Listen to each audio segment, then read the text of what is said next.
As we've been discussing, Israel and Hamas have agreed to a ceasefire deal after 15 months of intense fighting. Phase one of this agreement is expected to begin Sunday, during which 33 Israeli hostages will be released in exchange for hundreds of Palestinian prisoners being held in Israel. Both sides will also adhere to a 42-day ceasefire. Edward Djerejian joins us now with more. He's the former U.S. ambassador to Israel and a senior fellow at the Harvard Belfer Center. Mr. Ambassador, wonderful to have you with us on such a significant day.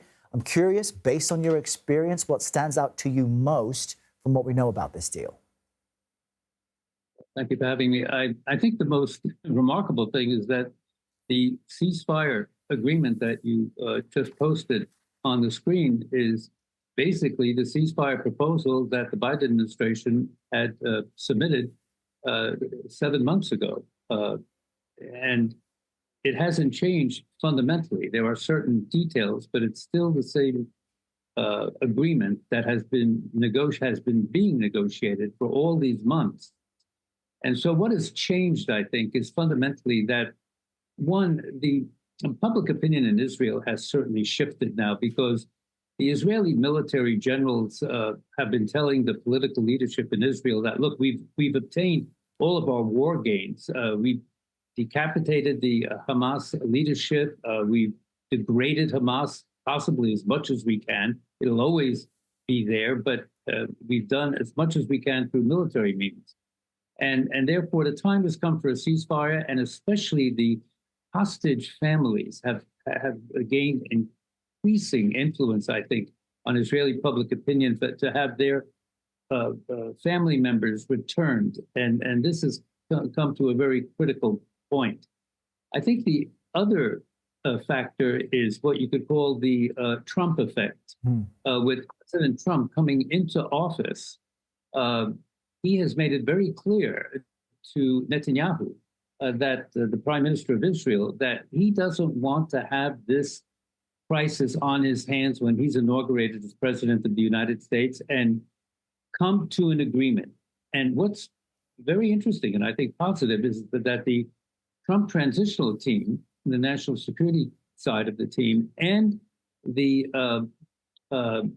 Israelis have been negotiating, and the Biden team have been negotiating hand in hand to convince the parties to come to an agreement. So I think these two factors have brought us to a point where the ceasefire agreement, as announced, has been put in place. You have said that with more than 7 million Palestinian Arabs and more than 7 million Israeli Jews living in this one part of the world, a military solution just will not sustain itself. It has to be political. So considering how we got here, what will it take for this to hold? Well, first of all, the agreement has to hold. The conditions on both sides, the hostage releases, Palestinian prisoners, a numerous number of Palestinian prisoners will have to be freed from incarceration in Israel. Certain key Palestinians in prison who are politically influential, those names, if they come to an agreement, will have to be released. And I think that's important, because the Palestinians, after this calamity in Gaza, need to unify their ranks and come up with a credible leadership to enter the next phase that you mentioned. The next phase is going to be critical, and that will largely depend on what President Trump and his national security team decide to do. When I was ambassador to Israel, the prime minister at the time was a man who I admired a great deal, was Yitzhak Rabin, who was a heroic military officer in Israel and then became prime minister.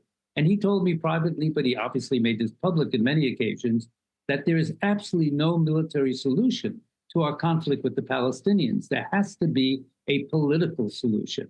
And that's what I hope that this ceasefire will lead to, is stabilization in Gaza, reconstituting governance, humanitarian aid, and reconstruction in Gaza, coming up with a more credible Palestinian leadership. And in Israel, I think we're going to need new elections in Israel with a government that is willing to negotiate a two-state solution. That's a big if, and we'll have to see what happens.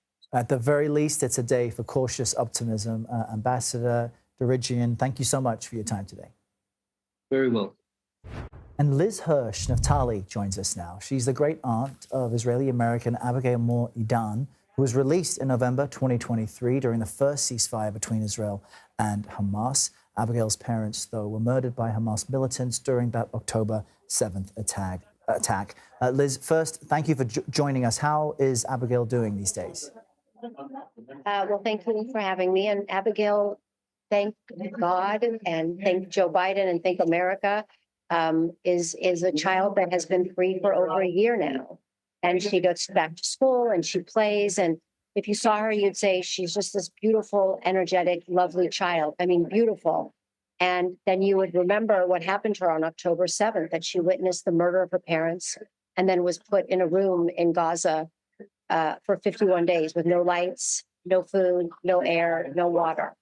And it's just a remarkable, it's a miracle because she is a beautiful, happy child now. And we still know that she has a lot that she will come from. But overall, she's doing very well. And thank you for asking. Yeah, it's a strange thing for me to say that I hope she doesn't remember that experience. And what's more important is the world she grows up in. We just spoke to Ambassador Djerejian, who said politically this has to stick.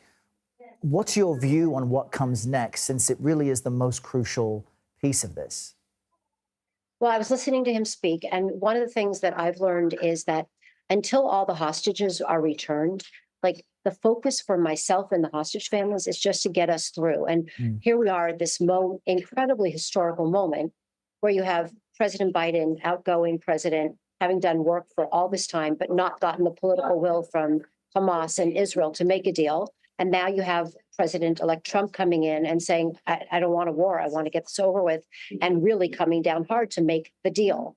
So we have this amazing moment. And so when you ask like where we are, we all, especially the hostage families, and I think the world, needs to focus on making sure that these hostages all come home.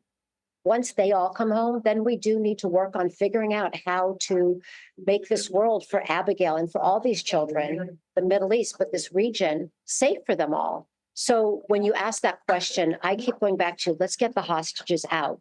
And that's the role of a hostage advocate. The rest has to happen also because Abigail is still running to bomb shelters.